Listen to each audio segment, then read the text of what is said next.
Halo pemirsa, Bincang Spesial kembali hadir menemani Anda dengan beragam topik hangat dan isu yang sedang ramai diperbincangkan masyarakat. Bersama saya Louis Ayu, setiap suara punya arti, setiap tamu membawa inspirasi. Dan kalau biasanya saya menyapa Anda di dalam studio, kali ini sedikit berbeda dan juga spesial. Karena saya berada langsung di tempat narasumber kita saat ini bekerja.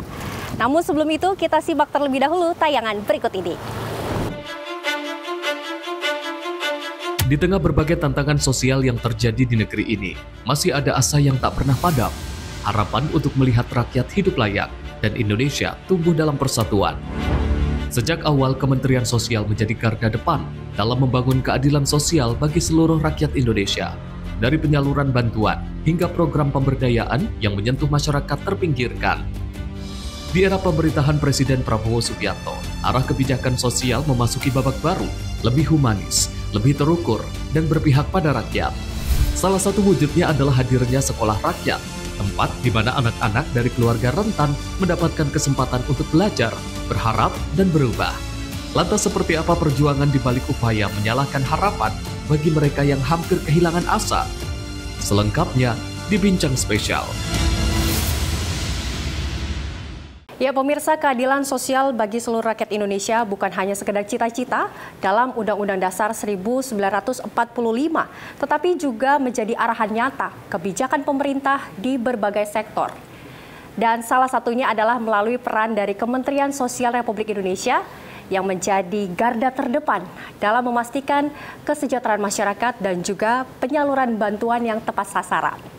Dan di era pemerintahan Presiden Prabowo Subianto saat ini, Kemensos tengah melakukan transformasi besar, mulai dari pembenahan data hingga penguatan dari program sosial yang produktif.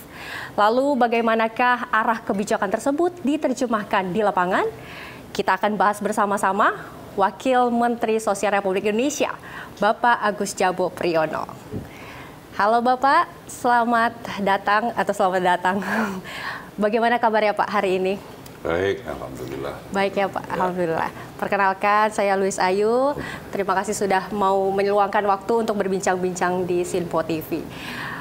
Bung Jabo, mungkin bisa dijelaskan awal pertama pembicaraan terkait bagaimana kebijakan atau arah kebijakan dari sosial kebijakan Presiden Prabowo Subianto. Apa fokus dari Kementerian Sosial yang saat ini dan bagaimana Bapak menerjemahkannya di lapangan? Seperti apa, Pak? Baik, jadi pada waktu Bapak Menteri Sosial ya, yang sering dipanggil Gusmen ya, Bapak Saifullah Yusuf dilantik, kemudian hari berikutnya saya dilantik, ada pesan dari Bapak Presiden. Pertama ke Gus Menteri, beliau menyampaikan Kemensos dalam menyalurkan bantuan sosial itu harus berbasiskan data. Terus kemudian Pak Presiden, Pak Prabowo Subianto menyampaikan ke saya, you harus pastikan bantuan sosial itu tepat sasaran. Terus kemudian setelah kita di Kemensos, kita merumuskan program ya yang menjadi mandat dari Pak Presiden. Itu ada 3 program. Yang pertama adalah pembenahan data yang kita namakan kemudian melalui Impres nomor 4 tahun 2025 itu data tunggal sosial ekonomi nasional. 1. Yang kedua, ya pada bulan Februari Kemensos diperintahkan oleh Bapak Presiden untuk menyelenggarakan sekolah rakyat. Ya, jadi mandat yang kedua adalah membangun sekolah rakyat yang tujuannya untuk memutus transmisi kemiskinan. Ya, Pak Presiden berkali-kali menyampaikan bahwa tujuan sekolah rakyat ini dalam rangka memutus transmisi kemiskinan. Terus mandat yang ketiga adalah bantuan sosial ya, baik itu program PKH, bantuan sosial BPNT ya, terus kemudian intervensi dan lain-lain itu harus tepat sasaran. Jadi 3 mandat inilah yang kemudian sedang dikerjakan oleh Kemensos ya. Cuman begini ya, dalam hal program bantuan sosial itu di eranya Bapak Saifullah Yusuf ya, Gus Men, itu ada perubahan kualitatif. Kalau kemarin itu prioritas programnya itu di Linjamsos ya, perlindungan dan jaminan sosial dalam bentuk bantuan sosial pasif ya. Ke depan itu kita sedang merumuskan bagaimana kemudian bantuan sosial itu kita ubah dalam bentuk pemberdayaan ya. Jadi kita ingin masyarakat itu bisa berdaya, bisa mandiri, mendapatkan penghasilan sendiri ya. Kemudian tidak tergantung terus dengan bantuan-bantuan sosial. Itu yang menjadi mandat dari Pak Presiden dan sekarang sedang kita kerjakan. Menarik sekali Pak. Ya. Mungkin kita akan membahas satu persatu terlebih dahulu ya Pak. Tadi Bapak sempat mengatakan bahwa ada salah satu fondasi penting dalam memastikan kebijakan yang tepat sasaran itu adalah data yang valid dan juga terintegrasi. Kita tahu bahwa ada namanya pengembangan data, yakni data tunggal sosial ekonomi atau DTSN begitu ya Pak ya. Nah mungkin Bapak bisa jelaskan kepada pemirsa Sinpo TV terkait bagaimana atau sejauh mana saat ini proses tersebut untuk memastikan agar bantuan tersebut ini benar-benar diterima oleh yang berhak atau tepat sasaran. Bagaimana?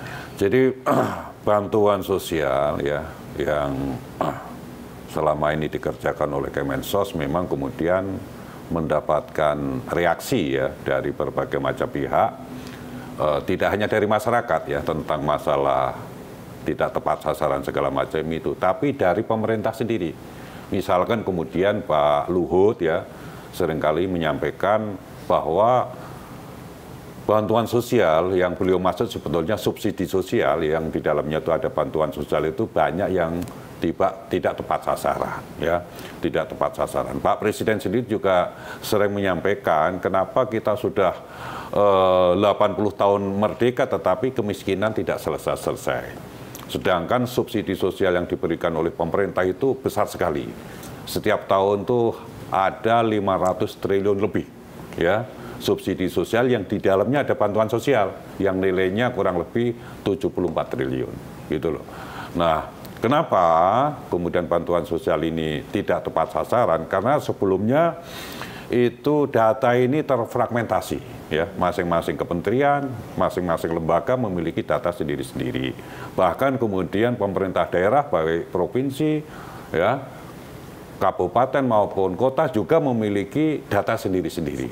Jadi dalam menyusun program, ya, merumuskan program, terutama untuk program-program sosial ekonomi itu seringkali tidak satu arah, tidak satu target gitu loh, cenderung fragmentasi.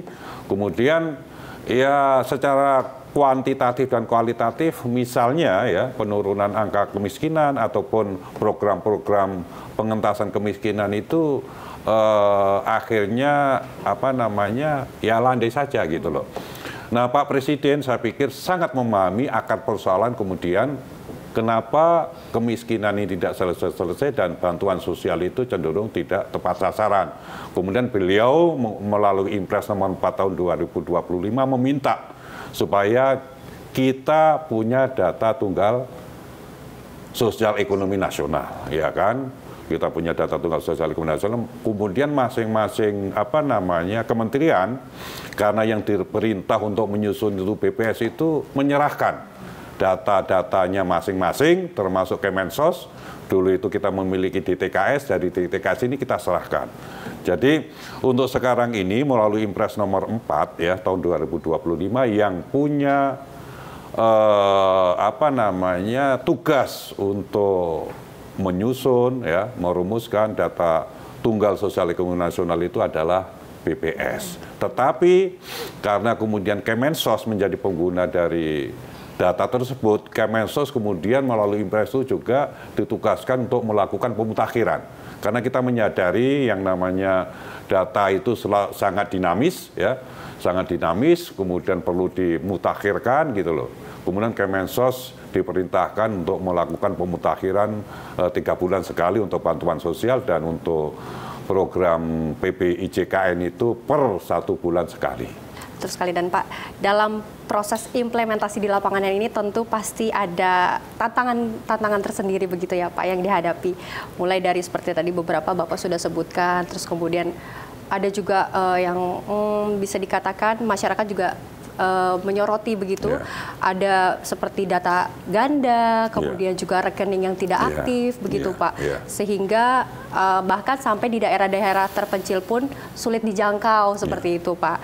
Nah, mungkin bisa dijabarkan juga kepada pemirsa terkait apa strategi dari Kementerian Sosial untuk mengatasi berbagai persoalan terkhususnya teknis tersebut Pak, agar penyaluran bantuan tersebut tetap efektif dan juga berjalan sampai dengan tepat sasaran. Ya, terima kasih Mbak. Jadi seringkali banyak pihak tidak memahami prosedur ya, atau mekanisme munculnya data yang berhubungan dengan bantuan sosial ataupun PKH. Jadi saya perlu menyampaikan ya, menurut aturan ya, mekanisme pengumpulan data itu dari bawah, Mbak, ya, dari bawah. Makanya kemudian Kemensos seringkali mengatakan ada dua mekanisme. Yang pertama adalah mekanisme formal yang dilakukan melalui musyawarah desa, musyawarah kelurahan. Dari hasil musyawarah desa, musyawarah kelurahan yang mengasesmen tentang data penerima bansos itu kemudian diserahkan ya melalui Dinsos, kemudian diteken oleh kepala daerah baik bupati maupun wali kota. Setelah itu diserahkan ke Kemensos. Di Kemensos kemudian kita melakukan verifikasi. Setelah kita lakukan verifikasi, kita serahkan ke BPS. Ya, di BPS nanti akan melakukan rankingisasi karena sekarang kita menggunakan konsep yang namanya desil. Ya, setelah dirankingisasi, kemudian akan diserahkan ke Kemensos lagi. Dari situlah kemudian Kemensos menyalurkan ya bantuan-bantuan sosial. Selain itu kemudian selain mekanisme formal itu, Kemensos juga punya mekanisme menggunakan aplikasi namanya aplikasi Cek Bansos. Di situ masyarakat bisa mengusulkan, di situ masyarakat juga bisa menyanggah kalau misalkan ada saudaranya atau tetangganya yang tidak berhak menerima bansos masih menerima, bisa menyanggah gitu loh. Kita menyadari ya bahwa dari data yang kemarin dimiliki oleh kementerian-kementerian ataupun lembaga-lembaga yang sekarang kemudian disusun oleh BPS, ini memang masih banyak kekurangan. Ini kita namakan sebagai masa transisi. Dan untuk bisa kemudian data ini objektif, Kemensos ya, karena Kemensos ini memiliki pendamping ya, pendamping sosial yang ada di desa-desa, kemudian kita melakukan ground checking. Jadi data yang sudah kita miliki tidak serta-merta kemudian kita gunakan untuk penyaluran bansos, tapi kita ground check. Setelah ada detesan kita ground check, kita sudah melakukan ground checking terhadap 12 juta keluarga penerima manfaat gitu loh. Jadi selain ada data yang kita dapatkan melalui mekanisme formal dan mekanisme aplikasi tadi, kita juga kemudian melakukan ground check ya. Pendamping-pendamping kita menggunakan data yang ada di desa itu datang ke desa-desa gitu loh, ke pelosok-pelosok tanah air gitu loh, untuk memastikan ya kan apakah data ini sesuai dengan kondisi objektif yang ada di lapangan atau tidak ya. Yang ketiga, kemudian kita juga melakukan pemutakhiran. Jadi setiap 3 bulan sekali kita bekerja sama dengan Pemkab ya, bekerja sama dengan Pemkot, bekerja sama dengan BPS ya, bekerja sama dengan stakeholder yang ada di daerah, kita melakukan ground checking, melakukan pemutakhiran. Jadi terus kita mutakhirkan, dan dari pemutakhiran dari mekanisme yang kemudian ada sekarang ini, kita berharap makin lama data tunggal sosial ekonomi nasional ini makin objektif. Ya pemirsa, selain dari upaya internal dari Kementerian Sosial Republik Indonesia, kolaborasi dari berbagai lintas pihak juga menjadi kunci keberhasilan dari program sosial ini berjalan dengan lancar begitu ya Pak. Kemudian bagaimana mungkin bisa dijelaskan terkait sinergi antara Kementerian Sosial dan juga tadi Pak Agus Jabo juga menjelaskan ada kepala-kepala daerah juga yang terlibat ini dalam memastikan setiap program benar-benar dapat menyentuh masyarakat yang membutuhkan khususnya dan terutama pada tingkat yang paling akarnya Pak. Ya. Jadi kan perintah Pak Presiden ya di bawah Pak Prabowo Subianto itu kan semua unsur di pemerintahan ini diminta untuk kolaborasi ya, untuk bersinergi gitu loh. Termasuk kemudian bagaimana kita merumuskan ya, menyusun gitu loh data-data tunggal sosial ekonomi ini. Kita meminta juga kepada Pemkab ya, khususnya juga kepada Dinsos gitu loh, untuk betul-betul melakukan pemutakhiran ya, karena mereka lah yang sebetulnya memiliki kepentingan langsung ya, karena mereka adalah kepala daerah yang membawahi masyarakat dan mereka juga punya kepentingan untuk mengentaskan kemiskinan, menghapuskan kemiskinan ekstrim gitu loh. Dan kita terus meminta setiap kepala daerah itu untuk bekerja, berkoordinasi ya dengan jajaran yang ada di bawahnya, baik itu Dinsos, BPS, termasuk kemudian kepala desa, kepala kelurahan, tokoh-tokoh masyarakat, para pendamping PKH gitu loh, untuk memutakhirkan data itu, baik melalui jalur formal ya, melalui musyawarah desa, musyawarah kelurahan, maupun kemudian dengan online gitu loh. Dan saat ini kemudian banyak pihak, terutama pemerintah daerah, baik itu bupati maupun wali kota, yang kemudian antusias untuk melakukan pemutakhiran itu. Dari yang Bapak sampaikan semoga dapat terrealisasi sebelum sampai dengan target yang nanti ditentukan oleh Bapak Presiden Prabowo Subianto ini ya Pak ya. Dan pemirsa, berbagai langkah transformasi ini terus dilakukan oleh Kementerian Sosial untuk tentunya memastikan keadilan sosial ini benar-benar hadir bagi seluruh rakyat Indonesia begitu ya Pak. Dan bagaimana Kemensos ini sendiri mengubah semangat gotong royong ini menjadi gerakan nyata lewat pendidikan bagi masyarakat rentan. Kita akan bahas lebih dalam di segmen selanjutnya. Tetaplah bersama kami. Ada poin yang bagus dari Mbak, yaitu gerakan. Gerakan, jadi betul. Pak Prabowo sedang memimpin gerakan pengentasan kemiskinan dan penghapusan kemiskinan ekstrim. Jadi kodenya adalah gerakan. Gerakan, betul sekali. Dan informasi selengkapnya akan kita bahas bersama-sama, tentunya bersama Wakil Menteri Sosial Republik Indonesia, Bapak Agus Jabo Priyono.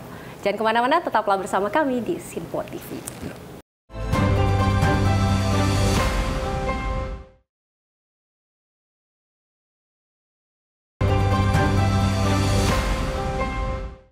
Ya pemirsa, kembali lagi di Bincang Spesial. Setiap suara punya arti, setiap tamu membawa inspirasi. Bersama Wakil Menteri Sosial Republik Indonesia, Bapak Agus Jabo Priyono. Dan pemirsa, kita akan melanjutkan perbincangan tentunya dengan pembahasan yang salah satu terobosan kini tengah menjadi sorotan publik, yaitu sekolah rakyat. Nah, program ini pemirsa sebagai inovasi sosial yang menghadirkan akses pendidikan bagi masyarakat rentan, sekaligus juga menanamkan nilai gotong royong dan juga kemandirian sosial begitu. Nah, pemirsa, sekolah rakyat ini menjadi program yang banyak diapresiasi juga karena menyentuh langsung dari akar persoalan di masyarakat. Kemudian Bapak Agus Jabo mungkin bisa dijelaskan apa tujuan utama dari dibentuknya program ini, sekolah rakyat ini, dan juga nilai sosial apa yang akan ditanamkan atau yang ingin ditanamkan di dalamnya. Silakan. Jadi sekolah rakyat ini bukan inovasi sosialnya Kemensos ya, tapi itu perintah dari Pak Presiden ya, Pak Prabowo Subianto, dan itu juga diimpreskan ya melalui Impres nomor 8 tahun 2025. Ya. Jadi Pak Presiden berkali-kali pidato bahwa tujuan dari sekolah rakyat ini adalah untuk memutus transmisi kemiskinan ya, dan memotong siklus kemiskinan yang tidak selesai-selesai itu. Kemudian kami mencoba untuk menerjemahkan ya perintah dari Bapak Presiden itu bahwa sekolah rakyat ini di samping untuk memutus transmisi kemiskinan, ya, kita juga memiliki pandangan bahwa ini Pak Presiden ingin memuliakan saudara-saudara kita yang miskin. Yang lain, Pak Presiden ingin memberikan harapan baru, ya, bagi keluarga-keluarga miskin, ya, yang anaknya putus sekolah, anaknya tidak sekolah, gitu loh, karena faktor-faktor ekonomi. Jadi harus kita tegaskan kembali bahwa Pak Presiden memerintahkan membangun sekolah rakyat ini dikhususkan bagi saudara-saudara kita yang miskin atau yang kurang mampu, atau kalau di dalam data tunggal sosial ekonomi nasional itu ada di desil 1, gitu loh. Jadi memang arahnya di sana. Kemudian sekarang ini setelah adanya sekolah rakyat, terus kemudian ada sekolah unggulan Garuda, ya. Di Indonesia itu ada tiga bentuk, ya, tiga bentuk sekolah rakyat. Yang pertama adalah sekolah formal, ya, yang sudah ada, yang kemudian di bawah Kementerian Dikdasmen. Kemudian sekolah untuk saudara-saudara kita yang kurang mampu namanya sekolah rakyat di bawah Kementerian Sosial. Terus kemudian sekolah-sekolah unggulan yang EQ-nya, ya, itu diperuntukkan untuk anak-anak yang EQ-nya di atas 100, di atas 110 lah, yang kemudian dinamakan sekolah Garuda. Nah, untuk Kemensos memang ditugaskan untuk membangun sekolah rakyat itu. Kenapa Kemensos, bukan kementerian yang lain yang diperintahkan oleh Pak Presiden? Karena memang targetnya adalah untuk saudara-saudara kita yang miskin, ya. Kita sudah berkeliling di banyak tempat, ya, banyak daerah bersama Pak Menteri, kadang-kadang Pak Menteri sendiri, saya sendiri, gitu loh, ketemu dengan orang tua calon siswa pada waktu itu, ketemu siswa, dan mereka memang rata-rata sudah tidak memiliki harapan untuk bisa menyekolahkan anaknya, ya. Baik dari SD ke SMP maupun SMP ke SMA, gitu loh. Itu sudah banyak sekali saudara-saudara kita yang kurang mampu tidak sanggup, ya, tidak sanggup untuk menyekolahkan anaknya, gitu loh.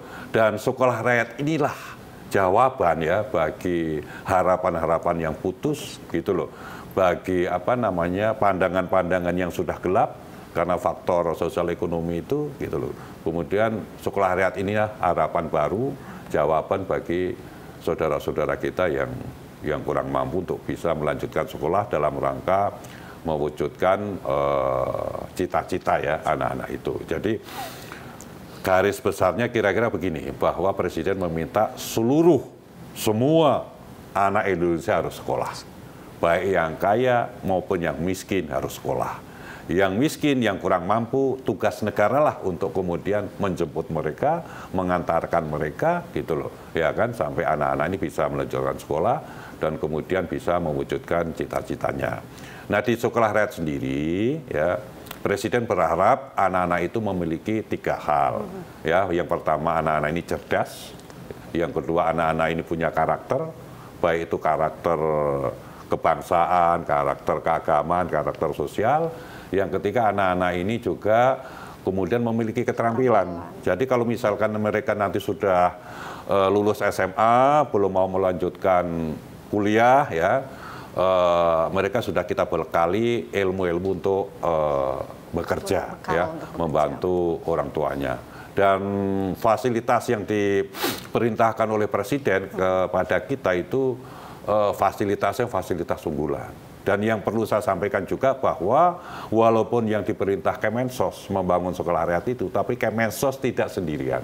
Jadi kita membangun Satgas, melibatkan banyak kementerian terkait, ya kan, baik itu kementerian dari mulai Sesnek, ya, dari mulai Kementerian PU, Kementerian Dikdasmen, Kementerian Agama, Menpan RB, BKN, gitu loh. Karena Kemudian di Satgas inilah kita bergotong royong ya melaksanakan tugas sesuai dengan tusinya masing-masing. Untuk bangunan sekolahnya itu Kementerian PU, untuk kurikulumnya itu Dikdasmen gitu loh. Untuk ngurus guru-gurunya itu kita berkoordinasi dengan pemerintah daerah, dengan BK, dengan Menpan RB. Jadi Sekolah Rakyat ini terbangun karena sinergi dan kolaborasi dari berbagai macam kementerian dan lembaga. Dan kemudian untuk mengarahkan proses belajar mengajar dan segala macam, kita merekrut memang ahli-ahli pendidikan. Ya, salah satunya kemudian kita membentuk formatur yang dipimpin oleh Profesor Muhammad Nuh yang dulu menjadi Menteri Pendidikan dan juga Menteri Komunikasi kalau tidak salah. Tentunya Pak, dalam program ini tidak hanya berbicara mengenai konsep saja, tetapi juga implementasinya di lapangan. Dan secara data mungkin Bapak bisa jabarkan juga kepada sedikit jelaskan sudah berapa banyak sekolah rakyat yang terbangun atau yang beroperasi saat ini, kemudian di wilayah mana saja, dan bagaimana dari Kementerian Sosial memastikan pemerataan akses hingga ke pelosok, Pak. Jadi awalnya ya Kemensos diperintah oleh Pak Presiden itu 100 sekolah. 100 sekolah. Jadi beliau itu memberikan perintah bulan Februari dan beliau meminta supaya bulan Juli ya itu sudah ada 100 sekolah. Nah, waktu itu kita berpikir gimana caranya kan begitu. Ini waktunya pendek dan harus dikerjakan dengan cara cepat dan tepat, ya kan. Kemudian kita coba untuk memulai pembangunan sekolah rakyat ini dengan menggunakan gedung-gedung yang sudah ada. Kalau kita membangun dari awal, tentunya dari bulan Februari ke bulan Juli tidak akan cukup waktunya. Kemudian kita melis ya gedung-gedung yang sudah eksis ya. Pertama itu punyanya Kemensos, kemudian kita juga bersurat ke bupati, ke wali kota, ke gubernur gitu loh ya. Surat pertama kali yang kita kirimkan itu tanggal 11 Maret 2025 kita meminta ke Pemka, Pemkot ya yang memiliki gedung-gedung yang tidak terpakai ya. Itu kemudian kita minta untuk diserahkan ke Kemensos ya, kemudian Kemensos menyerahkan ke Kementerian PU ya, mereka yang membuat assessment apakah gedung itu layak dibangun sekolah atau tidak. Yang jelas ya, sekolah rakyat itu walaupun dimulai dari gedung yang sudah ada yang kita namakan rintisan, itu tetap harus memenuhi kualifikasi bahwa di sekolah itu ada kelas, ya, ada asrama karena sekolah boarding, harus ada dapurnya, harus ada tempat makannya, harus ada labnya, perpustakaannya, gitu loh, tempat ibadah, harus ada aula, gitu loh.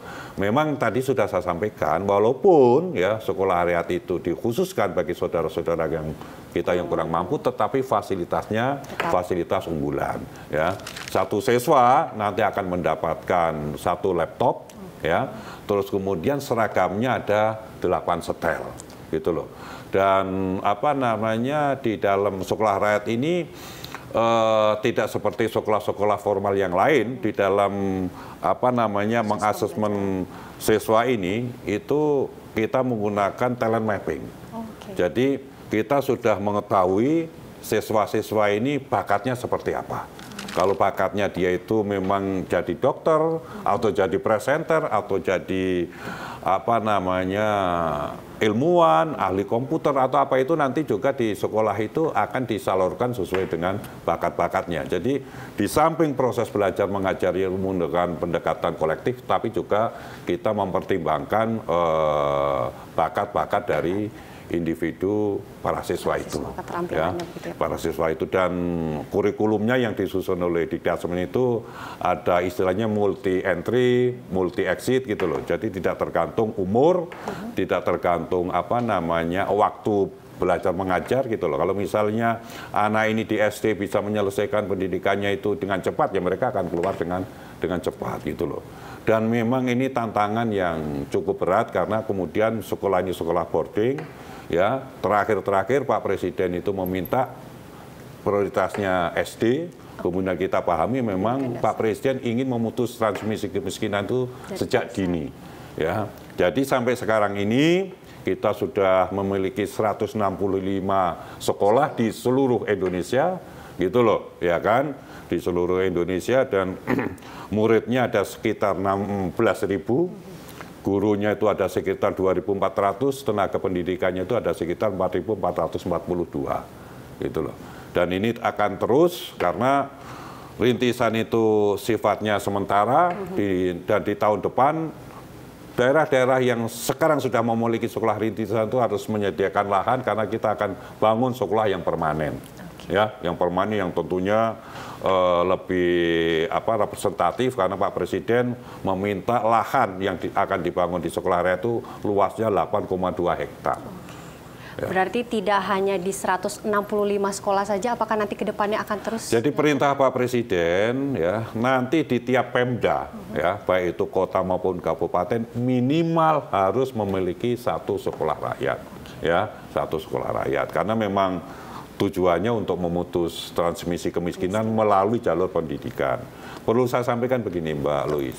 Jadi ini data ya, data yang kemudian disampaikan oleh BPS itu bahwa di Indonesia itu orang miskin rata-rata pendidikannya di bawah SD ke bawah, yaitu hampir 74,51%. Ya. Terus kemudian orang tua mengakui bahwa mereka tidak sanggup menyekolahkan anaknya itu karena faktor ekonomi hampir 76%. Nah, ini yang kemudian jadi perdebatan ramai kemarin. Ini data hasil penelitian menunjukkan bahwa 64,46% kalau orang tuanya miskin, ya, anaknya di hari depan itu cenderung ikut miskin. Nah, ini yang mau dipotong oleh Pak Prabowo menggunakan sekolah rakyat gitu loh. Jadi supaya kemudian siklus kemiskinan, transmisi kemiskinan diputus itu caranya menggunakan jalur pendidikan dan kita membangun sekolah-sekolah rakyat itu. Oke, Pak. Terkait terobosan tersebut pasti tadi Bapak juga sempat menyebutkan ada tantangan tersendiri begitu ya, Pak. Hasil evaluasi sementara dari Kementerian Sosial mungkin bisa dijelaskan apa sih sebenarnya kendala terbesar dalam pelaksanaan sekolah rakyat saat ini, Pak? Ya, sekolah rakyat ini kan boarding dan ini baru, ya kan baru. Jadi ada tiga hal ya yang menjadi perhatian khusus dari Kemensos yang kemudian Kemensos membangun satu gugus tugas ya untuk mengendalikan tiga hal tersebut. Pertama adalah sarana prasarana ya, mulai dari bangunannya, mebelernya, alat-alat untuk proses belajar mengajar siswa gitu loh. Ya kan, itu kita perhatikan betul. Yang kedua, itu adalah sumber daya manusia. Sumber daya manusia itu mulai dari gurunya, kepala sekolahnya, tenaga pendidikan. Tenaga pendidikan itu ada wali asuh, wali asrama, gitu loh, karena mereka di boarding kan. Yang ketiga adalah masalah keuangan, yang di dalamnya ada tata kelola.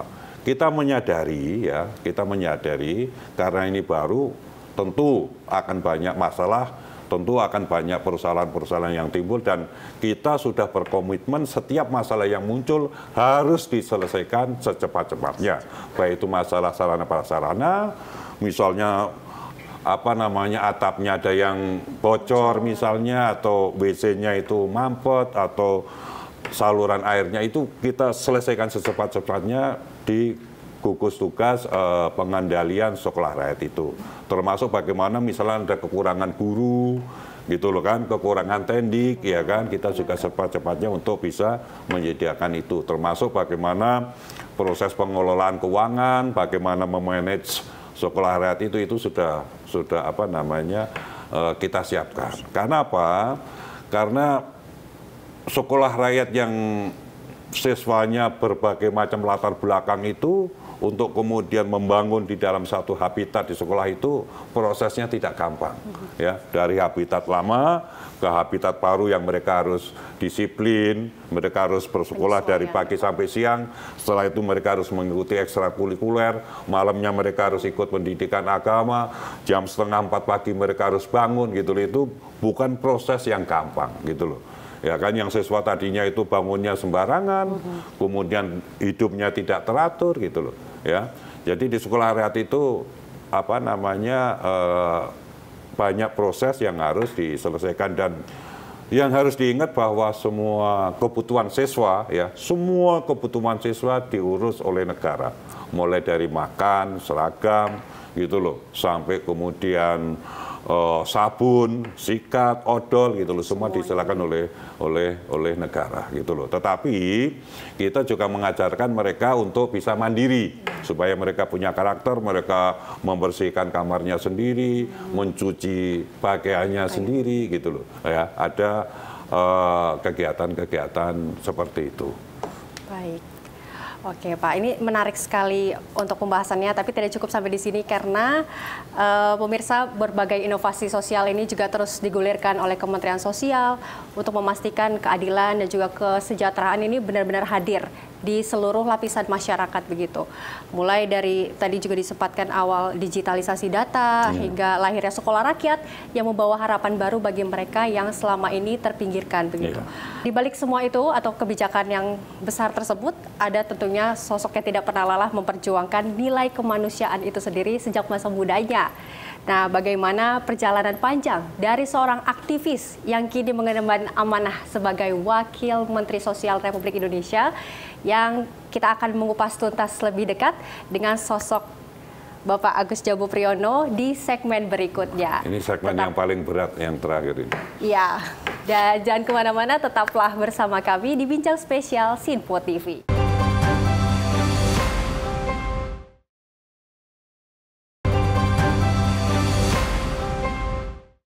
Terima kasih pemirsa, masih bersama kami di Bincang Spesial Sinpo TV.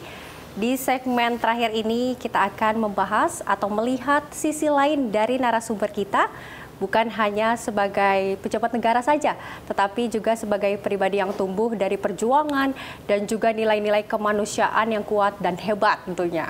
Pak Agus Jabo Priyono ini dikenal sebagai sosok yang sudah lama sekali berjuang di masa aktivis dan hingga kini dipercaya sebagai Wakil Menteri Sosial. Boleh Bapak ceritakan pengalaman dan juga bagaimana pengalaman Bapak hingga berada di titik ini? Ya, apa ya?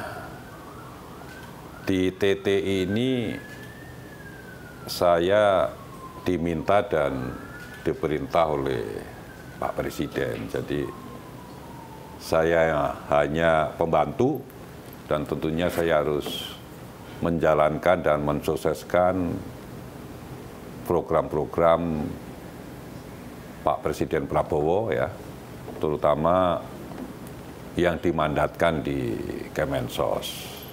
Jadi ya sekuat-kuatnya, ya, sehebat-hebatnya kita jalankan amanat itu, supaya kemudian apa yang menjadi programnya Bapak itu bisa secepat-cepatnya dinikmati oleh rakyat. Kira-kira begitu kalau posisi saya sekarang ini. Untuk perjuangannya Pak hingga sampai berada di titik ini seperti apa? Ya, sejak awal saya kan apa namanya, ingin bangsa ini menjadi bangsa yang hebat. Saya ingin bangsa Indonesia itu betul-betul seperti apa yang dicita-citakan oleh leluhur kita, ya, para pejuang kemerdekaan kita, bahwa Indonesia itu harus menjadi negara yang berdikari, ya, berdaulat secara politik, mandiri secara ekonomi, dan berkepribadian secara budaya sebagai prasyarat untuk menuju atau mewujudkan Indonesia yang adil dan makmur. sejak awal yang menjadi harapan dan keinginan saya sebagai seorang aktivis seperti itu. Ya kan, Pak Presiden juga waktu pidato di depan DPR MPR pada waktu memulai beliau menjadi presiden, itu harapannya saya pikir sama dengan apa yang saya impikan, bahwa beliau ingin bangsa Indonesia menjadi bangsa yang baldatun, toyibatun warobun gofur, gemah ripah loh jinawi, toto tentrem kertoro harjo, masyarakatnya bisa tersenyum, bisa gumuyu karena hidupnya makmur, hidupnya sejahtera gitu loh. Jadi komitmen itulah yang kemudian saya berpikir kok sama dengan apa yang menjadi program perjuangan dari Pak Presiden sekarang ini. Jadi saya pikir walaupun saya posisinya sebagai pejabat negara, sebagai Wamensos, tetapi secara hakikat apa yang saya lakukan, apa yang saya perjuangkan sekarang ini sebagai kelanjutan dari apa yang sudah saya jalani selama saya jadi aktivis. Kalau dulu itu di luar kekuasaan, ya sekarang di dalam kekuasaan.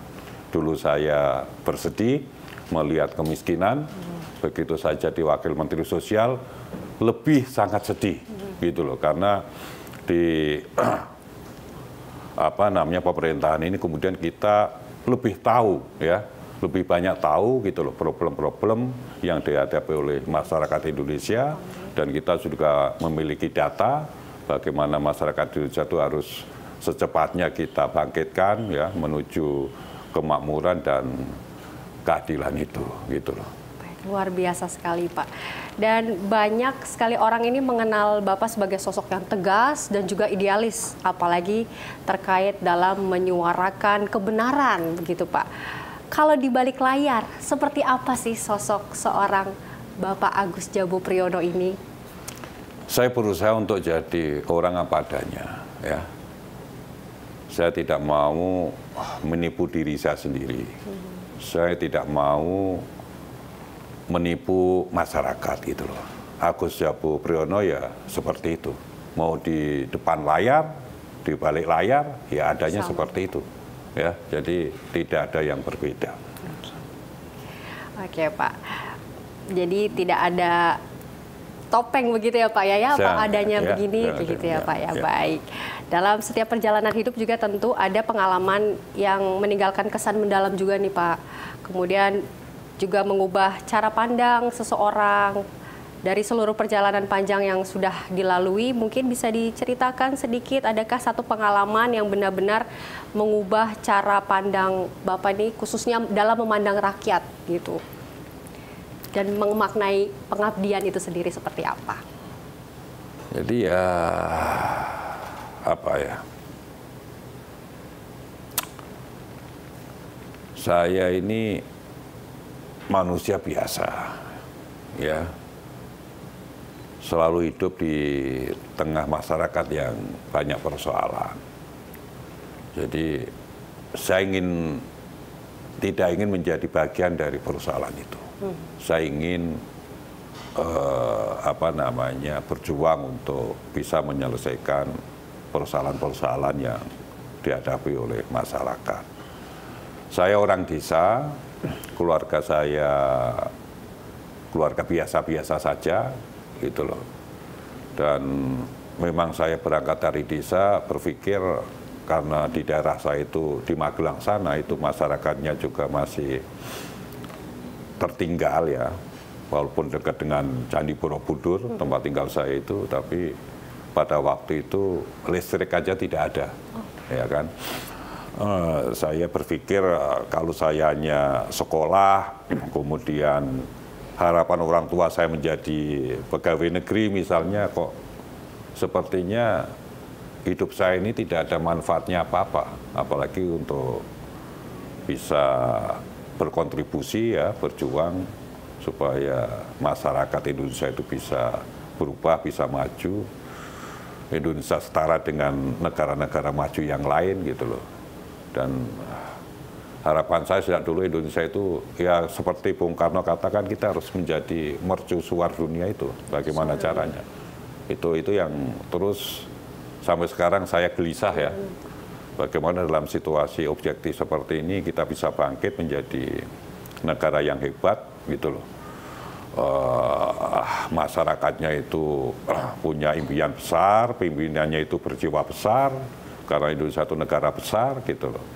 Ya kan, bermartabat gitu loh. Dan ya saya berharap pemimpin-pemimpin Indonesia itu paling tidak ya sekelas Soekarno, sekelas Bung Hatta, sekelas Syahrir gitu loh.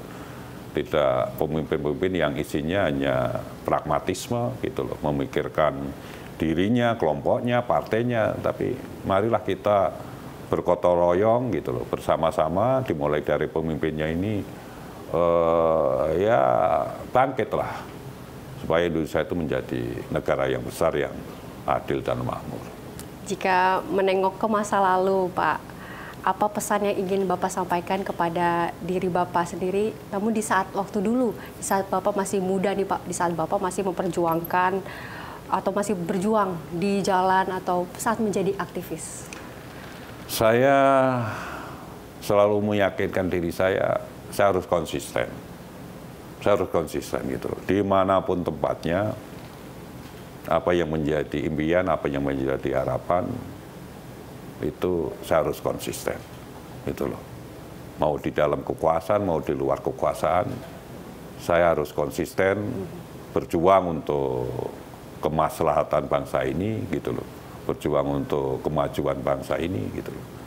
Ya itu saja, saya tidak pernah berpikir saya punya agenda pribadi ini, agenda pribadi nggak ada. Saya selalu berpikir tentang bangsa, selalu berpikir tentang kemajuan masyarakat, dan saya berharap prinsip saya itu sampai saya meninggal nanti itu tidak berubah, dimanapun tempatnya, dimanapun posisinya, saya tetap akan berjuang. Saya juga punya partai politik gitu loh, dan partai itu akan saya jadikan alat ya dengan teman-teman seperjuangan saya untuk membebaskan rakyat, membebaskan bangsa Indonesia dari ketertindasan, dari ketertinggalan, supaya cita-cita proklamasi ya, cita-cita para pejuang dulu itu betul-betul bisa kita wujudkan. Saya jadi penasaran, siapa sih Pak sosok atau role model Bapak? Wah, banyak itu. Mungkin bisa disebutkan salah satunya, Pak? Saya mengidolakan seseorang yang sampai akhir hayatnya itu berjuang untuk bangsa, untuk negara. Saya mengidolakan sosok Pangeran Diponegoro. Ya, itu yang terus akan saya lanjutkan, karena dari Pangeran Diponegoro inilah kemudian bagaimana harga diri bangsa Indonesia ya, itu betul-betul dipertaruhkan walaupun harus berkorban nyawa, keluar dari istana menjadi rakyat biasa, kemudian perang gerilya, dan konsep-konsep besar ya, walaupun belum dieksplorasi, itu saya pikir di bangsa ini lahirnya dari Pangeran Diponegoro.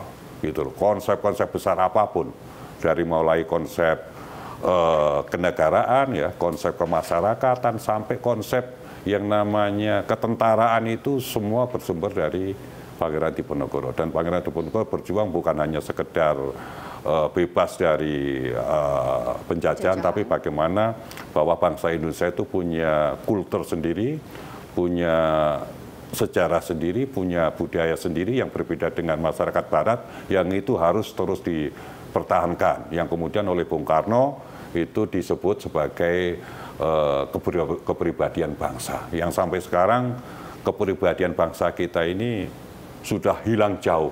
Kita sudah kehilangan jati diri. Kita sudah kehilangan kepribadian bangsa. Kenapa?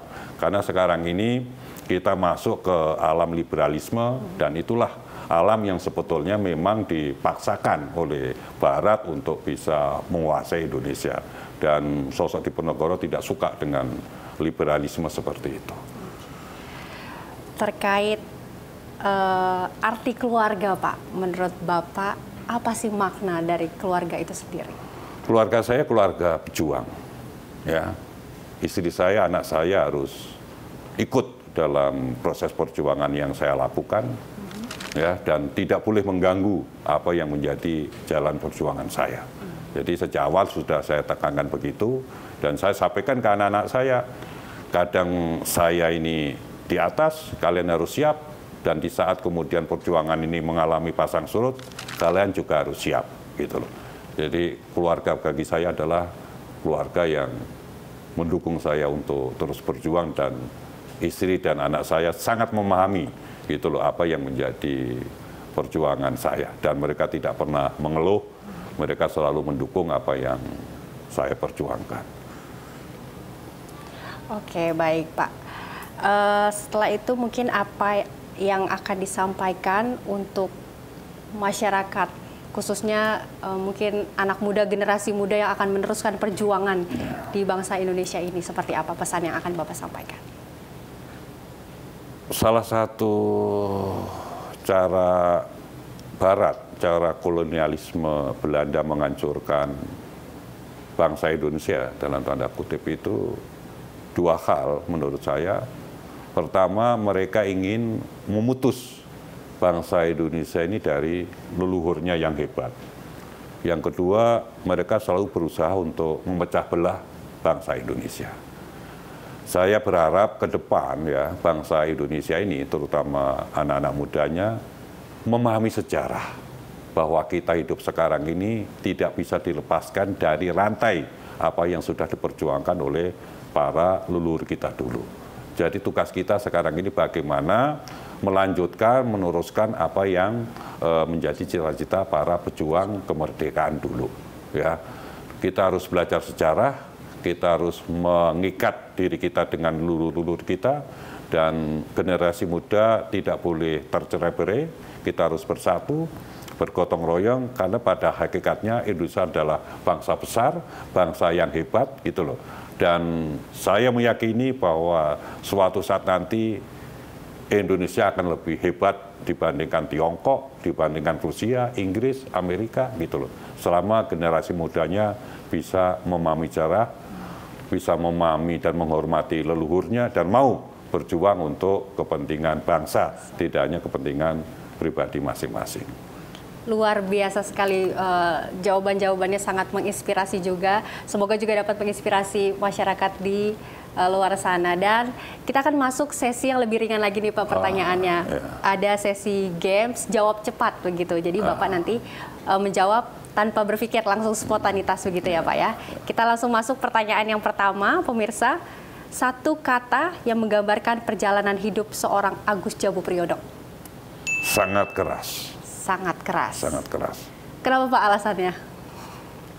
Saya pernah ditahan ya, di ruang isolasi selama 4 bulan, tidak boleh dibesuk, tidak boleh kena sinar matahari, hanya tidur di atas triplek, tidak boleh pakai sarung, tidak pakai celana panjang, selama 4 bulan sendirian.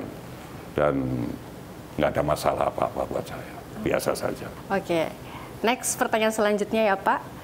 Orang mengenal saya sebagai aktivis, tapi orang banyak nggak tahu kalau saya juga suka? Saya berjuang saja. Oke. Saya suka berjuang saja. Suka berjuang ya Pak ya. Kemudian, lebih suka bekerja di dalam kantor atau turun langsung ke lapangan Pak? Dimanapun saya bisa sesuai dengan kebutuhannya masing-masing. Mau di kantor oke, mau di lapangan oke. Dan di Kemensos ini karena banyak kerja lapangan, saya lebih banyak ke lapangan. Supaya bisa melihat ya problem yang dihadapi oleh masyarakat, terutama masalah kemiskinan, dan program-program yang bisa kita berikan buat masyarakat untuk keluar dari kemiskinan itu. Oke. Pertanyaan selanjutnya Pak, lebih menantang jadi aktivis atau jadi wakil Menteri Sosial? Bagi saya, aktivis atau Menteri Sosial itu hanya tempat ya. Pada hakikatnya saya jadi aktivis atau jadi wakil Menteri Sosial itu, saya tetap berjuang ya, berjuang untuk mewujudkan bangsa ini keluar dari kemiskinan, mewujudkan bangsa ini menjadi bangsa yang adil makmur, mewujudkan bangsa ini menjadi bangsa yang bermartabat, mewujudkan bangsa ini menjadi bangsa besar yang menjadi mercusuar dunia. Pertanyaan terakhir, Pak. Diskusi serius dengan Pak Prabowo atau ngobrol santai sambil ngopi? Apapun saya suka, ngopi oke, mau ngobrol serius dengan Pak Presiden kita juga selalu siap. Oke, satu lagi deh Pak. Kalau punya satu hari tanpa agenda Pak, hal pertama apa yang Bapak ingin lakukan? Mematikan handphone. Alasannya kenapa tuh Pak? Itu saja, mematikan. Oke, biar gak ada gangguan begitu ya Pak ya? Ya. Oke, baik.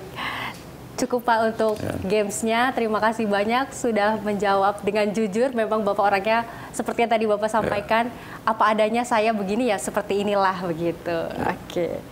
Dan perbincangannya juga sudah cukup selesai sampai dengan saat ini. Terima kasih. Terima kasih banyak.